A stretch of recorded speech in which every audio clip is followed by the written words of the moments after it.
module, 7 items are due week after spring break on Tuesday. But what I want to do today, since I figured we'd have, yes? Are we supposed to submit the one we did, how it is then? Yeah, just submit that instructor case. Yeah, just submit what it What is. was it called? What was it called again? Module 3. Share. Okay, do you want it submitted like with this little red thing? Like, but is that the one you want submitted? Like, What do you mean red thing? like this thing? No, that's the PDF. Okay. I want the one that shares the Oh, macro better one, right? The .xlsm. Yeah, the red thing's the PDF. We don't want that. So we're going to go to Excel A today, and we're going to go to the Excel A data files module, and there's a workbook called Cooking. You guys find that?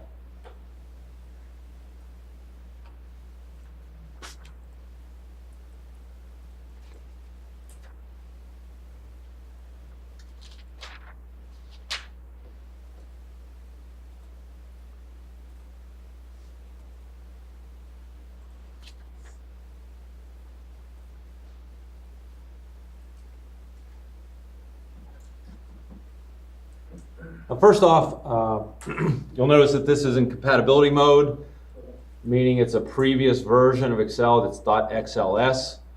So we want to upconvert that. So go to File and Backstage View and click the Convert Up button. And it'll ask you if you should resave it, and it'll upconvert it. Go ahead, Plum. You found it? Yeah, it's under Module A data files. It's cooking.xls. It's under the module. Module 8? No, this is Appendix A. Okay. Appendix A. Appendix A data files. Under there's a module folder. It's cooking. You guys find it? So this is for like the next module. This is for it's upconvert. Yep. And click save. Okay.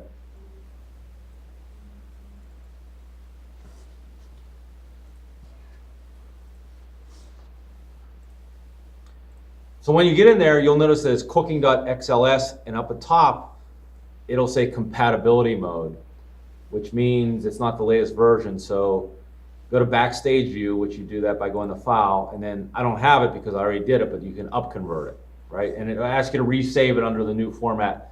And just go along with it, say yes, and save it where you like it. And what we're going to work on in this is a lot of times, we deal with data that may not be exactly what we want. Okay, so we're going to go through some text functions, and with those text functions, we are going to try to make this data more presentable. So the first thing we're going to do is go to column E, right-click on there, and say Insert, and that'll insert a column to the left. And let's add this is a table, by the way. Let's add a column called zip5. And what we have in column D is we have a zip code that's not standardized, right? So sometimes we have the 5-digit zip, sometimes we have the 10-digit zip. And what I want to do is I want to create a standard zip code. So I want a 5-digit zip for everything. So the way I can do that is via an if statement. I can say if the length, and there's a function to determine the length of a string, it's called len. So we're going to say if the length, len, of D2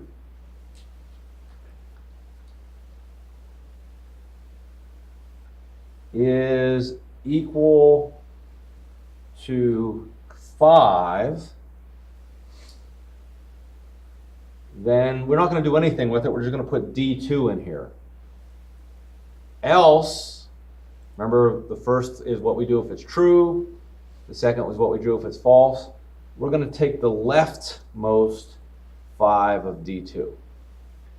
So see if we can follow this along. We're saying if the length of D2 is equal to 5, then just shove D2 in. It's only a 5-digit zip.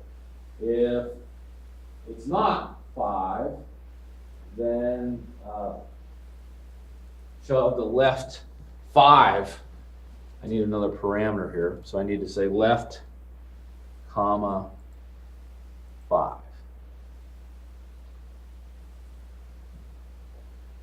Is that your question, Ben? No, I can't even open it. It says, this action is only valid for products that are currently installed. Oh. I think it's for being installed, I guess, but I don't know why. I can't.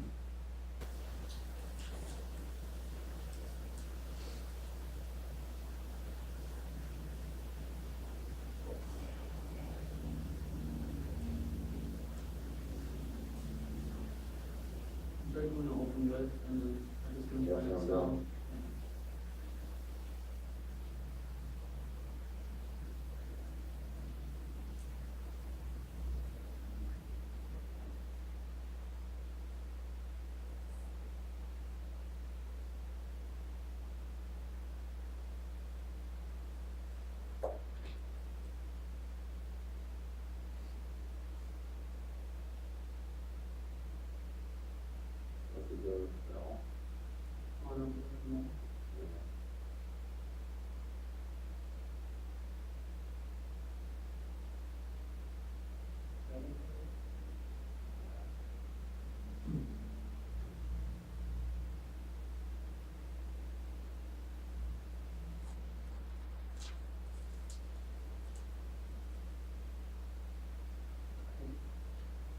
It must be, for some reason, .xls must not be associated with Excel.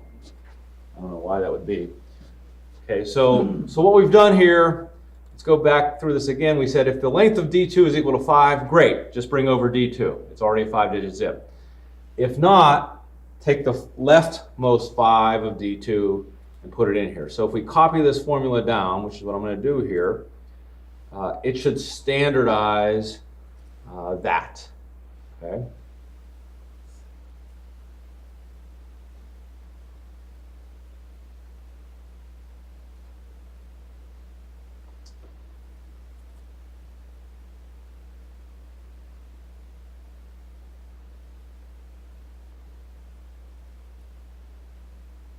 You guys get this?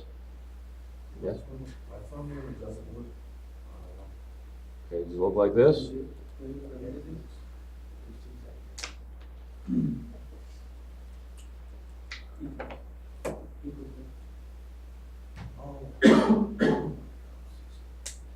got it? Yep. Okay. Now, I want to get rid of that formula and I want to copy the values here. So this happens a lot when we create a field. I'm going to take that whole range and I'm going to copy and I'm going to leave it where it's at and I'm going to go to paste. I'm going to say values.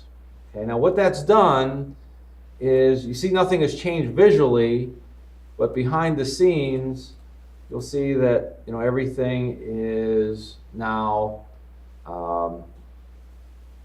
there's no formula behind it, it's an actual value. Okay. Now we also notice that there's some that are left aligned and some that are right aligned. If we look at like this one, 59101, and we go to it, you guys get this little arrow, yellow arrow. This is a text, a number stored as a text, and we can convert that to number. Okay.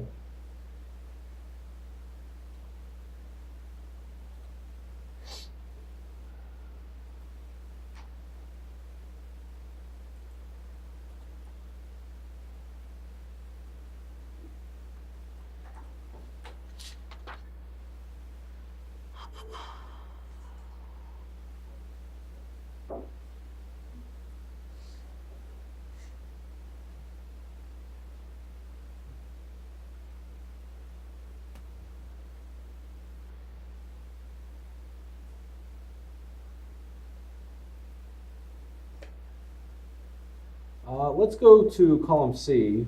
Let's do insert. And I want to create, so we have the last name and first name in A and B respectively.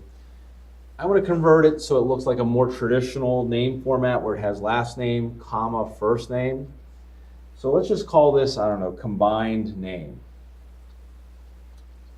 Now I realized that I could use flash fill and it could, recognize a pattern, but you notice all the last name is capital and all the first name is what we call proper format, where the first letter is capital and the rest are not. So I'm going to build this myself. I'm going to say equal, and I'm going to use proper. Proper is a text function that will take a text and it will make the first letter capital and everything after it lowercase. So I'm going to do proper A2, God bless you. I'm going to use ampersand. Remember that is like string concatenation or string addition. I'm going to put a comma in there. Oops. I'm going to use ampersand again. And I'm going to put proper B2. So what we're doing is we're building a text string from two others. We're taking whatever's in A2, which is last name, using a proper function to make it look like capital M lowercase cursor, comma, and then we're adding in a comma.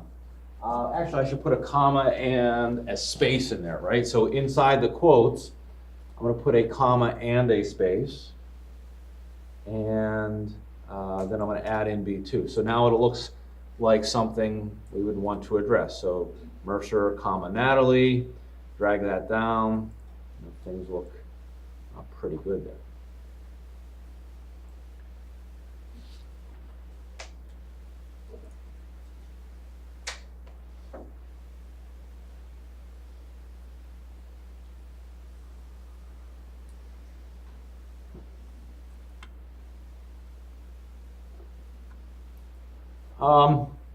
I want to do something similar with column D. So let's go by column E. Let's insert. And we notice here that we have Huntley, comma, MT, Huntley, comma, MT, Billings. And I have city state in one text field, but in this case, I want to take one text field and make it two. So the cities aren't going to be the same length. So I can't say like take the first 7 strings and the last 2. So there is a tool in Excel that I want to use. It's called, if I go to data, let's highlight this first. If I go to data, and under data tools, you guys see text to columns. Under data tools, you guys see where I'm at? And I click on that. Now this can be treated as a file, and there's 2 formats. Fixed width means you're going to go over 8 characters every time and put like a break, right? But what we're dealing with here is the limited, meaning the comma is the thing that tells us I have a new field. So I'm going to say delimited. I'm going to say next, and I want to know what the delimiter is. The delimiter in this case that tells me I have another field is the comma itself. So I'm going to get rid of that tab and go with the comma. And you'll see what it did is it breaks it into 2 fields. Let's click next. I can format if I want. I don't want to format, just go to finish. Do you want to replace it? I'm going to click OK. And you notice what it did is it broke out that one field that had city state into it into 2 separate places. It took Huntley and MT. And wherever it saw a comma, it says, hey, that's a new field. If I had 3 fields in there, it would have done 3 fields. So I'm going to make this city. And I'm going to make this state. Now, if I look at this, it looks like we're all Montana. But I would probably want to fix that as well, right? I would want to fix that with making it all uppercase, right? So I could do that, make another field over here beside it. I could say equal upper E2. Okay, make those all uppercase. And I could have multiple things here. And I could simply copy that over. Oops.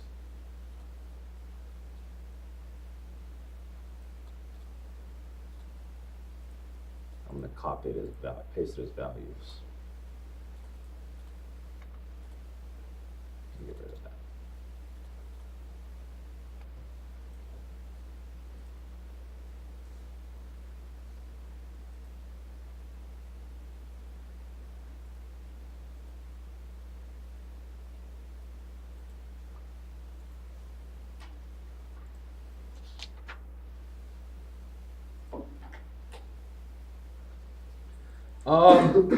Let's look at the phone number field. A couple things we notice on the phone number field. Sometimes they use the 1 as an exchange and sometimes they didn't. And I want my data to be standard. So let's create a separate field by phone number, column I. Let's call it phone number standard, STD. And there's a function that can be quite useful called substitute. So I'm going to use the substitute function. It's a string function again. And it says, what do you want to substitute? So first you have to look at what they call like the parent string. So in this case, it is H2. It says, what do you want the old text to be? Well, I want to find everywhere there is a 1 dash, and I want to replace it with nothing. So nothing is like null or empty. It's just double quote. There's nothing inside of it. So what this is going to do is going to look at H2, and it's going to say, anywhere you find a 1 dash, replace it with nothing. So the first one's not going to do anything different because it didn't find a 1 dash. But if I drag this down, you'll see it basically, gets rid of the 1 dash.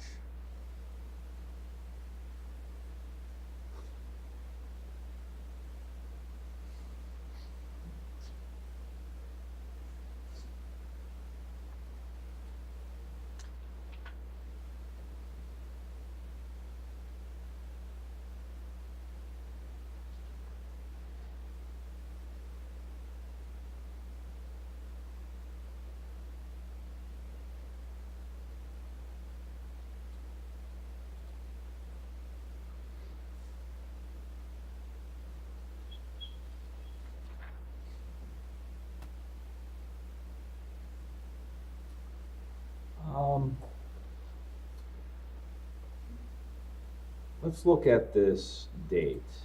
Okay, we can create, and I want to show you some things called custom formats. So I just take one of the date fields. Let's just take J2, and let's go up to the home tab in the number area, and let's go to custom. Okay, under the formatting, let's go to custom. And the way it works right now, it's formatted as MDYYY. Okay. So if I want it to be, let's go in here and say, if I want the month to be spelled out, I can say MMM. Okay. So notice if I do 1M, it just has the 1 without the 0. If I do 2 M's, it'll always have the leading 0, so it'll always be 2 digits. If I do 3 M's, it'll be the month abbreviation like Jan. If I do 4 M's, it'll write it out totally. Does that make sense? Comma, if I want the day, I can do DD. Okay. If I want the day of the week, I can do DDD. If I want that to be spelled out, I can do so. I should put a comma there, not a dot. Comma. So let's do January, let's do 5th, comma, DDDD. So we get Sunday, January 5th, Sunday, comma. And if I want the whole year, I can do YYY. Okay, so do you see, I'm creating like a custom map. So if I wanted it to be, I don't know, Sunday, January 5th, I could do DDDD, comma,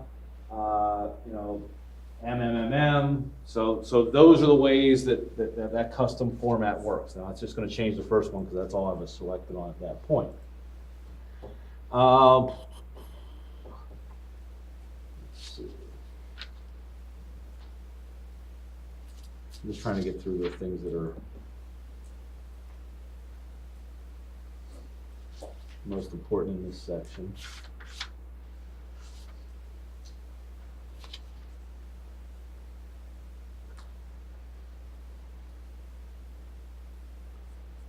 Let's go to K2, and let's do, I don't know, let's put in there 275.55. Okay. And let's go to the custom format again. And there's a couple things we use here. A zero, a pound is the standard one that only displays significant digits, meaning it won't be there unless it matters, right? Like this is really, you think about it, it's really 0, forever, 275.55, 0. So if I made this format, and I said, I want it to be 0.000.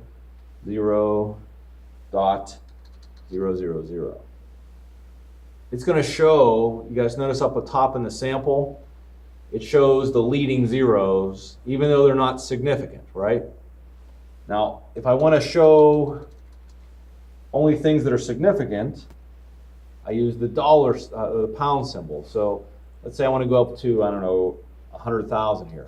Pound, pound, pound, comma, pound, pound, pound, dot, pound, pound. Okay, and now it's only showing significant digits. If I change that value to, I don't know, 125,000, okay, it only shows 120, it shows it with the comma. Does that make sense? So that's a way I can create a custom, kind of a custom mask for those things.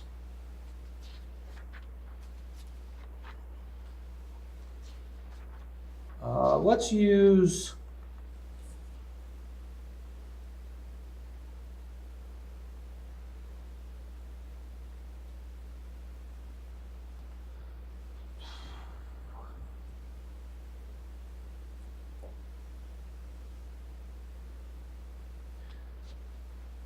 let's say, you know how we broke out, let's go back to our beginning. You know how we broke out Natalie, we took Natalie Mercer and we made it one field, right? And we know we can do the text to columns thing to break it into Mercer and Natalie again, just like we did with the city state. But let's try to code that. And I want to show you, the reason I want to code that is I want to show you a couple other functions. So let's go into, and let's just say the length. So I'm going to put in here equal len C2. Just I want to find the length of that string and just copy that down.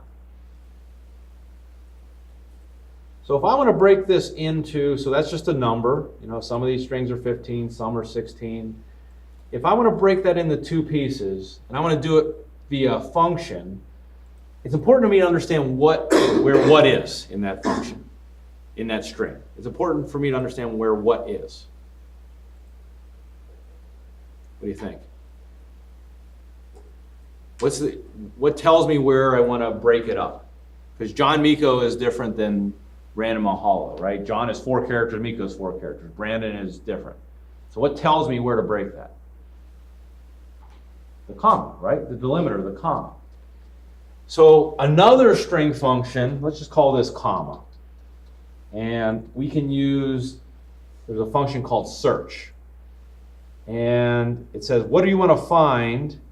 I want to find a comma within the text C2. So what that'll do, I say search, find a comma within C2. It tells me in that situation, in the first one, the comma is in position 7. Does this make sense?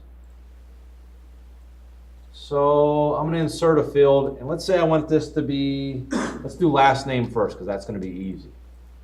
How do I get the last name field using what I know from D2 and E2 from C2? Give me the, how would I get the last name field as a function? Explain to me in English, and we'll code it. Whatever's after the comma. So like. I went the last name first. So whatever's before the comma. Before, yeah. So there's a function that says left, and I want the leftmost characters of C2. And how many characters do I want here? How many characters do I want? So I want 6, but I'm not going to put 6. 7 minus 1. I'm going to put wherever the comma is -1, right? So I'm going to say E2 minus 1. So it gives me Mercer, and if I drag that down, it's going to just pull out the last name. Does that make sense? This is called parsing strings, by the way. First name is going to be harder.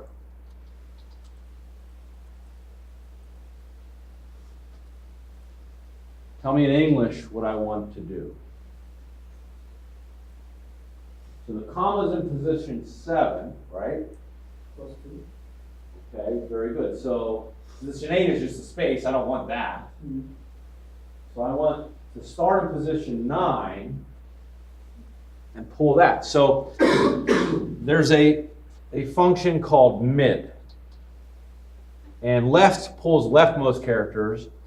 Right pulls rightmost characters. I guess I could use right, but I'm going to use mid. And I'm going to say, okay, take the C2. I'm going to start in position E2 plus 2, right? Because that's, you told me position 9, right? And I want to go for, let's see, 9, the length is 15. So I want to go, what, Natalie, that's 1, 2, 3, 4, 5, 6, 7. So I want to go for, what would it be, D2 minus E2 minus 1 number of characters.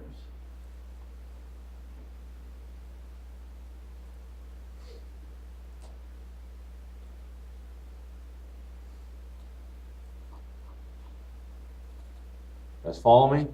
So what the mid function does is it says start in A position as spring, and this is variable, right, based on where the comma is, and go to E2 plus 2, which is, the comma's in 7, so I want to start in 9, and I want to go, I just figured it out, I'm saying, all right, for Natalie, I want to go 1, 2, 3, 4, 5, 6, 7 positions. That's the length, 15 minus 7, which is 8, minus another 1, because I want to get rid of the space. So that's a way I could do it programmatically as well. Make sense? If I were to get extra spaces, okay, let's say I took this and I said, I really just started in E2 plus 1 and go for a length of E2. And you're going to say, well, that's fine, right? So I just copy that down. It looks the same, but what really is happening there is we're gathering a space before the Natalie. You can't see it, but there's a space there. There's a function that gets rid of trailing and leading spaces, and that function is called trim, T-R-I-M. So I'm going to put trim around this whole damn thing, and it's not going to see any difference, but what trim does is if I have a string and it has leading and trailing spaces, it trims those off, so I'm just dealing with something consistent. Because as you know, Natalie is not the same as space Natalie. So if I put it in an if function, like if Natalie equals Natalie, and one has space Natalie and one has just Natalie, it's going to say not equal, and you're going to say, well, I'm looking at it, it looks right.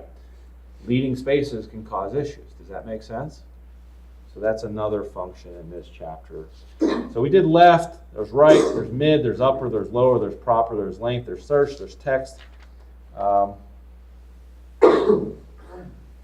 We used all those. Paste values, we did. We concatenated strings, we used the text to column wizard. We used the substitute, we used special formats. And we dealt with wrong compatibility. So that's what's in Appendix A, okay? Appendix A, we're not going to do any kind of work in Appendix A. It's just, knowledge for the sake of knowledge. So I knew we only have a little bit of time today, so I thought I'd fill in with that. And I didn't want to go over Module 8. We'll start that after break. But that's Appendix A. So I'm recording this. I'll put it up. And then we'll move into Module 8 after break. Okay? So have a safe